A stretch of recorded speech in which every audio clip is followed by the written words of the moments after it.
Hi, it's Kimberly's Bookshelf. Let's take a book off my bookshelf and read. Don't forget to like and subscribe at the end. Also, if there's a book you'd like me to read, please comment in the comment section below. And this Dolly book's called Dollie and Her Doll.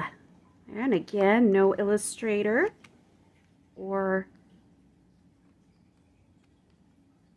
author named. This is considered an antique book. We're the Tiddlywinks Brigade and are holding a dress parade. Though in number we are few, each soldier staunch and true. And when you see the way we drill, you'll surely say that we're as gallant as a band as any in all the land. There's a Tiddlywink gang. Well, here she is. This looks like Miss Muffet. Here is Miss Muffet who sat on her tuffet. What is meant by a tuffet, I'm sure I can't say. And here's the spider who sat down beside her and frightened the poor little lady away. She's eating her curds and whey there. There's the spider. She played at being fast asleep. Then up the wall the mice did creep. Oh, silly mice to climb a wall. You had no business there at all.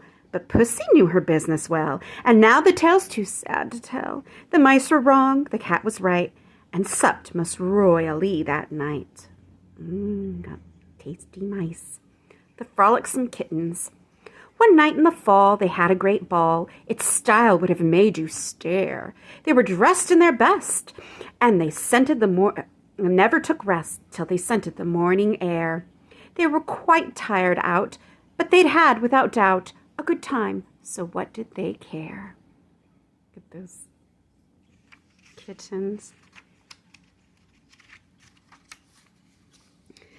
A dubious-looking stranger. What a foreign-looking creature has crept along us here. Its appearance and its movements are surely very queer.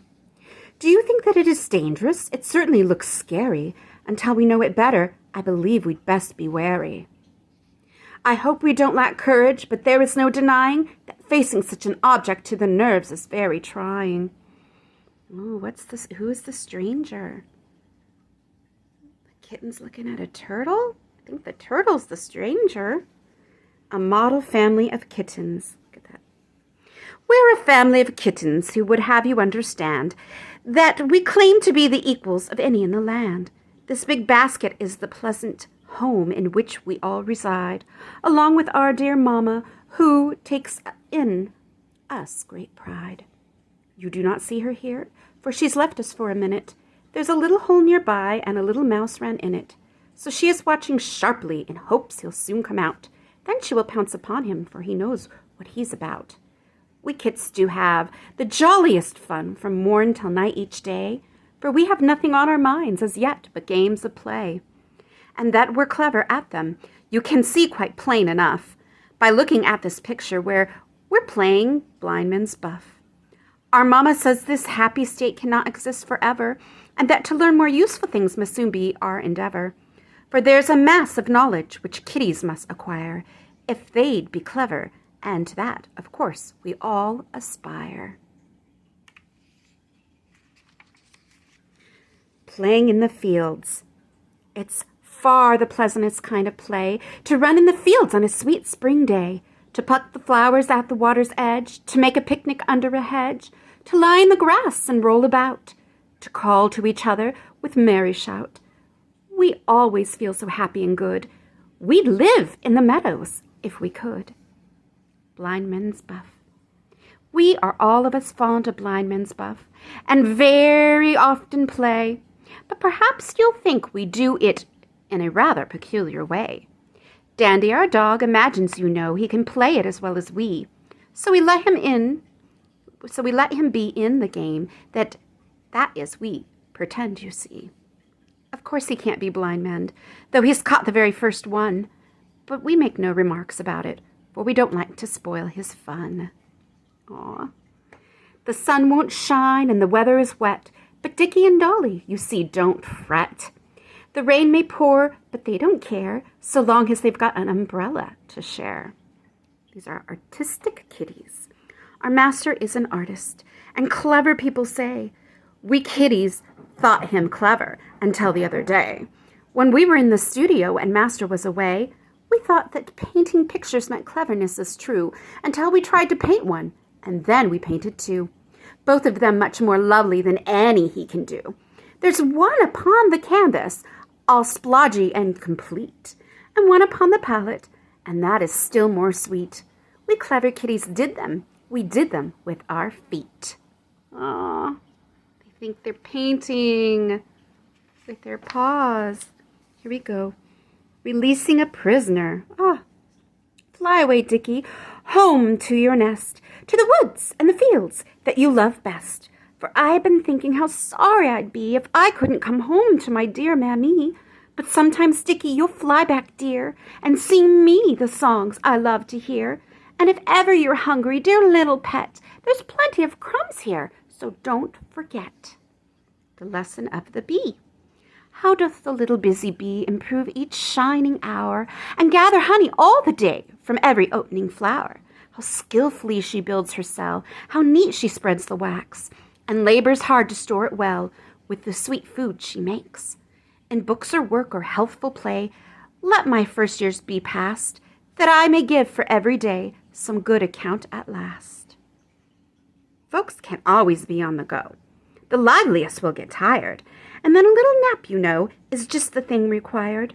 Harry and Mary are a sensible pair, who seem of this fact to be quite well aware. There they are napping. Who's this? There was an old woman who swept the cobwebs off of the sky, they say, once on a time. Can this be the person? I hardly think so. She's rather too youthful to fit the rhyme. Yeah, she looks young. White Mouse's birthday party. There she is. White Mouse, upon the 1st of May, invited all her friends to stay, and kept her birthday feast, which fell upon the night, as I've heard tell. Her house was down a cellar grate, whose bars were broad and of great weight. The entrances so narrow were, that none but mice would venture there. The floor was neatly strewn with straw, and on one side, a thing of awe, stood terrible with uplifted flap, known well in Mouseland has mousetrap. This trap, however, would not act, so it became in point of fact the band test where performing mice played dancing tunes in manner nice. Upon a wall above the house, known as the dwelling of White Mouse, a pussy leaned and saw the feast, and longed to taste one mouse at least. At length a voice cried, "It's too warm. Can't we go out? I see no harm," said White Mouse. "Come and watch the moon. These nights of May are warm as June." "But there's a cat up there," said one. But much too late the deed was done, and all the mice were in the yard, where Pussy Cat was on her guard. Uh-oh. "May we come too?" Who wants to go with her? "Please, little mistress dear, our mute petition here. Home is both dull and drear when you're away. Both of us miss you so. Time goes so very slow. We'll both be good, you know. Let us come, pray. Snow will not hurt our feet. Hear us our plea repeat. Please, little mistress sweet, take us with you. Indoors there's no delight. Outside the world's so bright. With you we're happy quite. May we come too?" I'm sure they do a little whining. Wanted, a doll's dressmaker. "Do you know of a doll's dressmaker? My youngest doll. There, I could shake her. I'll give her to you if you'll take her.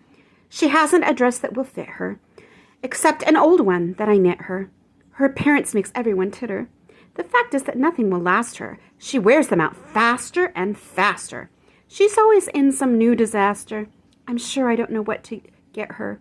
I thought that perhaps if I let her wear this, she might try to do better.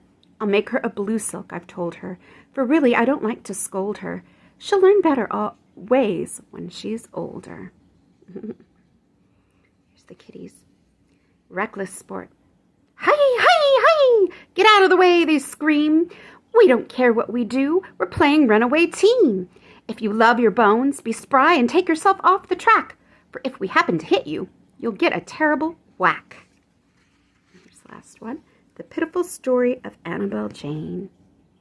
Though she was not one of the costliest dollies, nor exceedingly handsome or showy of feature, her appearance was not in the least unattractive, and she was a modest and well-behaved creature.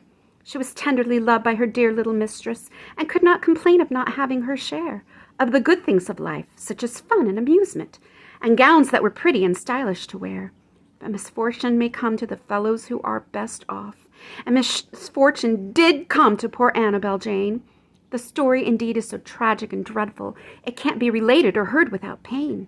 Her mistress one morning quite carelessly left her, reposing alone on the nursery floor. No harm might from that by itself have resulted, had she not in addition left open the door. The cat and the dog Alouds happened to enter. Upon what they did, I'm reluctant to dwell. The pictures, I'm sure, are sufficient to tell you the terrible history only too well. The culprits, as soon as the deed was accomplished, were cunning enough their guilt to perceive, and before the return of poor Dollie's young mistress, they both of them thought it most prudent to leave. Only those who have dollies themselves can imagine how deep and sincere were that mistress's grief. She gave the poor thing a magnificent funeral, but funerals to sorrow give scanty relief. Look, they look like they pulled the head off the dolly. They were tug-of-warring with it. That was another one of my antique storybooks, Dolly and Her Doll. Thank you for reading with me. Be sure to check out my other 2 Dolly book readings. Don't forget to subscribe and like this page.